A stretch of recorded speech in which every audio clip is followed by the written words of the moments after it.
بات ہے تقسیم کا مرحلہ، کیا قربانی کا گوشت تقسیم کرتے ہوئے ہمارے معاشرے میں مشہور ہے کہ 3 حصے کرنے چاہیے اور برابر برابر کرنے چاہیے؟ کیا ایسا کوئی اسلام میں کوئی تصور ہے؟ تو گوشت کو تقسیم تو کرنا چاہیے، لیکن برابر برابر تقسیم کرنا چاہیے ایسی کوئی حدیث نہیں ہے۔ تقسیم کے بارے میں جو حدیث آتی ہے وہ سنن نسائی میں 4431 نمبر روایت ہے، جس میں امی جان سیدہ عائشہ صدیقہ رضی اللہ تعالیٰ عنہ فرماتی ہیں کہ ایک دفعہ جب شروع کا دور تھا تو مصر سے کچھ لوگ جو ہیں وہ مدینہ آئے، تو رسول اللہ صلی اللہ علیہ وسلم نے قربانی کا حکم دیا اور آپ صلی اللہ علیہ وسلم نے یہ کہا کلو وادخروا ثلاثاً، کھاؤ اور صرف 3 دن تک تم ذخیرہ کر سکتے ہو، اس کے بعد تم نے ذخیرہ نہیں کرنا۔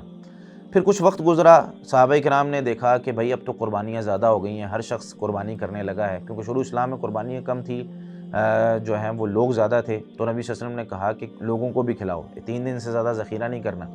لیکن جب قربانیاں زیادہ ہو گئی، ہر شخص اپنی قربانی کرنے لگا، تو صحابہ کرام نبی صلی اللہ علیہ وسلم کے پاس آئے اور آ کر سوال کرنے لگے، یا رسول اللہ آپ نے قربانی کا گوشت 3 دن سے زیادہ ذخیرہ کرنے سے منع فرمایا۔ آپ صلی اللہ علیہ وسلم نے فرمایا کہ اب میں تمہیں اجازت دیتا ہوں، کلو وادخروا وتصدقوا، کھاؤ بھی، ذخیرہ بھی کرو اور صدقہ بھی کرو۔ تو اس میں 3 حکم ہیں، کلو وادخروا وتصدقوا، کھاؤ بھی، ذخیرہ بھی کرو اور صدقہ بھی کرو۔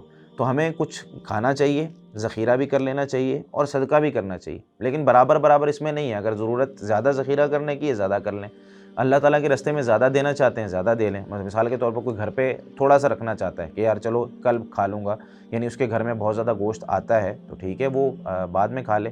غریبوں کو زیادہ دینا چاہتا ہے غریبوں کو دے دے۔ تو برابر برابر حصے کرنا جو ہے وہ یہ کوئی فرض نہیں ہے۔